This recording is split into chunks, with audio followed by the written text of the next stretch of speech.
ഇതെന്താ നെറ്റിയില് ബ്ലഡ്? ആ പടിത്തട്ടി വീണതാ. അയ്യോ, മലയാളത്തിലുള്ള ഈ സംസാരം കേട്ടപ്പോ തന്നെ ആശ്വാസം. ഇവരുടെ ഈ കലബല വർത്താനത്തിനിടയിൽ ഞാൻ എന്തെങ്കിലും പറഞ്ഞാൽ കൂടെ അവർക്കൊട്ട് മനസ്സിലാവണില്ല. പെട്ടെന്ന് അങ്ങ് തനിച്ചായതുപോലെ, പേടിച്ചിട്ട് കണ്ണിലാകെ ഇരുട്ട് കയറുന്നത് പോലെ തോന്നി. കഴിഞ്ഞ ദിവസം കൂടെ ഉണ്ടായിരുന്ന ആള് ആരാ? ഹസ്ബൻഡാ? ഏട്ടൻ പുറത്തു പോയേക്ക. അയ്യോ, പറഞ്ഞോലെ സാറിന് ഓർമ്മയുണ്ടായിരിക്കുമല്ലോ.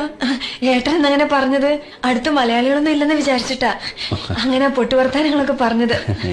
സാർ ഇരിക്കേ. പിന്നെ ചമ്മല് മാറ്റാൻ വേണ്ടിട്ടാ ചീത്ത പറഞ്ഞത്.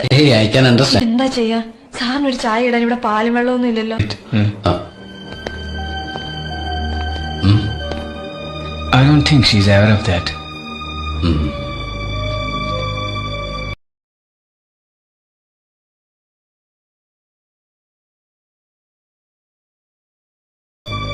ഈ മുറി പുറത്തുനിന്ന് കൂട്ടിയതാരാ? ഏട്ടനാ. എനിക്കിവിടെ ആരെയും ഭാഷയൊന്നും അറിയാത്തോണ്ട് ജോലിക്ക് പോയപ്പോ പൂട്ടിട്ട് പോയതാ. എന്താ അയാളുടെ പേര്? ഹരികുമാർ. നിങ്ങളുടെ? കൃഷ്ണ. കൃഷ്ണപ്രിയ. 2-3 ദിവസമെങ്കിലും ആയിട്ടുണ്ടാവില്ലേ മുറി പൂട്ടിപ്പോയിട്ട്? തല ചുറ്റുന്ന പോലെ. എനിക്ക് ഇത്തിരി ചോറ് വാങ്ങിച്ചു തരുമോ?